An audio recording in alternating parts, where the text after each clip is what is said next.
اعوذ باللہ من الشیطان الرجیم بسم اللہ الرحمن الرحیم السلام علیکم ورحمۃ اللہ وبرکاتہ۔ ناظرین کرام، ہم حضرت آدم علیہ السلام کی زندگی کے بارے میں گفتگو کر رہے تھے اور کل بات یہاں تک پہنچی تھی کہ حضرت آدم علیہ السلام مسجود ملائکہ قرار پائے کہ اللہ تبارک و تعالیٰ نے جب حضرت آدم کو خلق فرمایا تو تمام فرشتوں کو یہ حکم دیا کہ جب میں اس میں اپنی روح پھونک دوں تو تم تمام کے تمام سجدے میں گر جانا۔ تو حضرت آدم کو سجدہ کروایا گیا۔ سوال یہاں یہ پیدا ہوتا ہے کہ ذات خداوندی کے علاوہ کسی کو سجدہ کرنا جائز نہیں ہے، اس لیے کہ ہم توحید در عبادت میں یہ پڑھتے ہیں کہ اللہ کے علاوہ کسی کی عبادت جائز نہیں ہے، اللہ کے علاوہ کسی کو سجدہ کرنا جائز نہیں ہے، تو پھر حضرت آدم کو کیوں سجدہ کروایا گیا؟ تو ہم اس کے جواب میں یہ عرض کریں گے کہ یہ جو سجدہ کروایا گیا یہ ذات حضرت آدم کے لیے نہیں تھا، اس لیے کہ حضرت آدم بنین و انسان کے نمائندے تھے اور اللہ نے سجدے کا حکم اس لیے دیا کہ اللہ تبارک و تعالی بنین و انسان کو باقی تمام مخلوقات پر فضیلت دینا چاہتا ہے، اور اس فضیلت کے اظہار کے لیے اللہ نے یہ حکم دیا کہ تم تمام کے تمام حضرت آدم کو سجدہ کرو، کیونکہ حضرت آدم بنین و انسان کے نمائندے ہیں، اور یعنی حضرت آدم علیہ السلام کو سجدے کے لیے اور عبادت کے لیے کعبہ قرار دیا، اس وجہ سے حضرت آدم کو سجدہ کروایا گیا۔ اس کے بعد حکم یہ ہوا، پھر قرآن کی آیت یہ کہتی ہے کہ اللہ تبارک و تعالیٰ نے ارشاد فرمایا وَقُلْنَا يَا آدَمُ اسْكُنْ أَنْتَ وَزَوْجُكَ الْجَنَّةَ وَكُلَا مِنْهَا رَغَدًا حَيْثُ شِئْتُمَا وَلَا تَقْرَبَا هَٰذِهِ الشَّجَرَةَ فَتَكُونَا مِنَ الظَّالِمِينَ۔ حکم ہوا کہ جنت ہے، جاؤ سیر، جو جی میں آئے تمہارا، جو دل کرے تمہارا کھاؤ پیو، لیکن یاد رہے کہ تم دونوں، حضرت آدم اور حضرت حوا سے خطاب کر رہا ہے اللہ کہ تم دونوں اس درخت کے قریب نہ جانا۔ یہ حکم اللہ کی طرف سے آیا، لیکن ظاہر ہے چونکہ ابلیس شیطان جو راندہ درگاہ الہی کر دیا گیا تھا،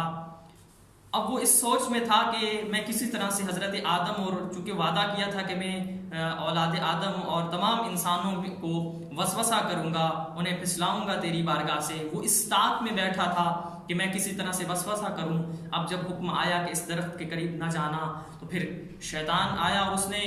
وسوسہ کرنا شروع کیا، چونکہ یہ انسان کی فطرت میں موجود ہے کہ انسان چاہتا ہے وہ ہمیشہ زندہ رہے، ہمیشہ باقی رہے۔ اس نے ایسا وسوسہ کیا جس کو قرآن کی آیت نے یہ بیان کیا کہ قرآن کی آیت یہ بیان کرتی ہے کہ وہ کہتا ہے کہ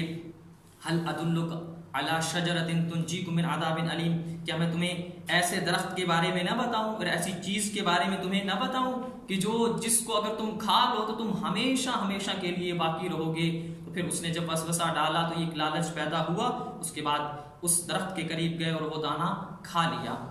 اب سوال یہ ہے کہ حضرت آدم تو اس وقت جنت میں موجود تھے، کیا یہ ممکن ہے کہ ابلیس اور شیطان بھی جنت میں موجود ہو؟ کہ حضرت آدم اور حضرت حوا تو جنت میں ہیں، تو کیا وہ جو وسوسہ کرنے کے لیے آیا تھا تو کہ حضرت آدم کے ساتھ اس وقت ابلیس اور شیطان بھی جنت میں موجود تھا؟ تو ہم اس کے سوال کے جواب میں یہ عرض کریں گے کہ چونکہ حضرت آدم جس جنت میں موجود تھے وہ جنت ابدی نہیں تھی، وہ جنت عارضی تھی، جس کا قرآن میں ذکر ہے کہ مومنین کو بشارت دی گئی ہے ہم فیہا خالدون، کہ اس میں ہمیشہ ہمیشہ کے لیے رہیں گے۔ یہ وہ جنت نہیں تھی کہ جس کا وعدہ کیا گیا ہے کہ جو ہمیشہ رہا جائے گا اس میں، یہ ابدی جنت نہیں تھی، اس لیے ممکن ہے کہ ابلیس بھی وہاں موجود ہو، شیطان بھی موجود ہو۔ اور دوسری یہ بات کہ جب پروردگار اس نے مہلت مانگی تھی کہ پروردگار مجھے مہلت دے دے، تو جب مہلت مانگی قیامت تک کی مہلت، اور ساتھ یہ کہا کہ میں تیرے بندوں کی طاق میں بیٹھوں گا اور تیرے بندوں کو گمراہ کروں گا، صراط مستقیم پر جاتے ہوئے کو میں بھٹکاؤں گا، تو اس نے جب یہ وعدہ کیا تو جہاں جہاں بھی اس کے بندے ہوں گے ابلیس بھی وہاں وہاں جائے گا۔ تو ممکن ہے کہ جہاں حضرت آدم اور حضرت حوا موجود ہوں وہاں ابلیس بھی موجود ہو، وہاں شیطان بھی موجود ہو۔ اس کے بعد قرآن نے ان الفاظ کے ساتھ تعبیر کیا، جب حضرت آدم اس جنت کے اس درخت کے قریب گئے اور اس کو کھا لیا تو قرآن نے کیا تعبیر کیا؟ قرآن کی آیت اس بات کی سورہ طٰہٰ میں پروردگار عالم نے یہ فرمایا فَعَصَىٰ آدَمُ رَبَّهُ فَغَوَىٰ، کہ حضرت آدم نے معصیت کی۔ اب یہاں سوال یہ پیدا ہوتا ہے، حضرت آدم تو معصوم ہیں، اللہ کے نبی ہیں، اور معصوم تو کبھی گناہ نہیں کر سکتا، چونکہ عصمت کا معنی یہ ہے کہ نبی کسی خطا کا مرتکب نہیں ہوتا، تو کیا حضرت آدم نے گناہ کیا؟ کہ حضرت آدم نے معصیت کی؟ اور اگر اس بات کو مان لیا جائے تو پھر یہ بات کہاں جائے گی کہ جب ہم کہتے ہیں کہ حضرت آدم معصوم نبی ہیں اور معصوم جو ہوتا ہے وہ گناہ نہیں کرتا؟ تو ہم اس سوال کے جواب میں یہ عرض کریں گے کہ جو حضرت آدم جس کو قرآن نے معصیت سے تعبیر کیا ہے، پہلی بات تو یہ ہے کہ یہ معصیت حکم تکلیفی میں نہیں تھی، چونکہ حضرت آدم اس وقت تکلیف کے مقام پر موجود ہی نہیں تھے، اور یہ جو معصیت اور نافرمانی جس کی طرف قرآن اشارہ کر رہا ہے، یہ معصیت حکم تکلیفی کی نہیں تھی۔ اور دوسری بات یہ کہ یہ کوئی حکم مولوی خدا کی طرف سے نہیں آیا تھا، بلکہ حکم ارشادی تھا، اور حکم ارشادی کی مخالفت عصمت کے ساتھ کوئی منافات نہیں رکھتی۔ اور اگر آسان الفاظ میں ہم اس کو بیان کریں تو یہاں پر جو حضرت آدم سے سرزد ہوئی وہ ایک اولا اور بہتر چیز کو حضرت آدم نے ترک کیا، کسی واجب کو ترک نہیں کیا، چونکہ معصیت اور جو عقاب ہوتا ہے وہ واجب کو ترک کرنے پر ہوتا ہے، کسی اولا یا بہتر چیز کو ترک کرنے پر نہیں ہوتا۔ اور اگر ہم اس کو ایک مثال سے واضح کریں کہ جب ایک طبیب یا ڈاکٹر اپنے مریض کو یہ نصیحت کرتا ہے، جہاں وہ میڈیسن دیتا ہے ساتھ میں نصیحت بھی کرتا ہے کہ تم نے یہ چیزیں نہیں کھانی، اور اگر مریض وہ چیزیں کھا لیتا ہے تو اب یہاں پر اس نے ڈاکٹر کی بات تو نہیں مانی، لیکن اس کا ہرگز مطلب یہ نہیں ہے کہ اس پر اس کو گناہ بھی ملے گا، اس کو عقاب بھی ہوگا، نہیں۔ بہتر یہ تھا کہ وہ نہ کھاتا، لیکن اگر اس نے کھایا ہے تو کسی واجب کو ترک نہیں کیا۔ تو یہاں پر بھی جس بات کی طرف اشارہ کیا جا رہا ہے وہ یہی ہے کہ حضرت آدم نے ایک بہتر اور اولا چیز کو ترک کیا تھا، کسی واجب کو ترک نہیں کیا، لہٰذا کسی ایسی معصیت کے وہ مرتکب نہیں ہوئے کہ جو عصمت کے ساتھ منافات رکھے۔ اور جہاں تک اس بات کا تعلق ہے کہ حضرت آدم نے توبہ کی، وہ اسی طرح کے اولا کی بابت خداوند عالم کی بارگاہ میں توبہ کی ہے، کیونکہ اولیاء اور انبیاء علیہ السلام کا یہ شیوا ہے کہ وہ پروردگار کی بارگاہ میں ہر وقت توبہ اور استغفار طلب کرتے ہیں، اور توبہ اور استغفار طلب کرنے کا مطلب ہرگز یہ نہیں ہوتا کہ انبیاء یا اولیاء کسی گناہ کا ارتکاب کرتے ہیں صرف تبھی وہ توبہ کرتے ہوئے نظر آتے ہیں، کہ ہم دیکھتے ہیں چونکہ اولیاء اور انبیاء یہ سمجھتے ہیں کہ اللہ تبارک و تعالیٰ کی اتنی نعمات ہیں ہم پر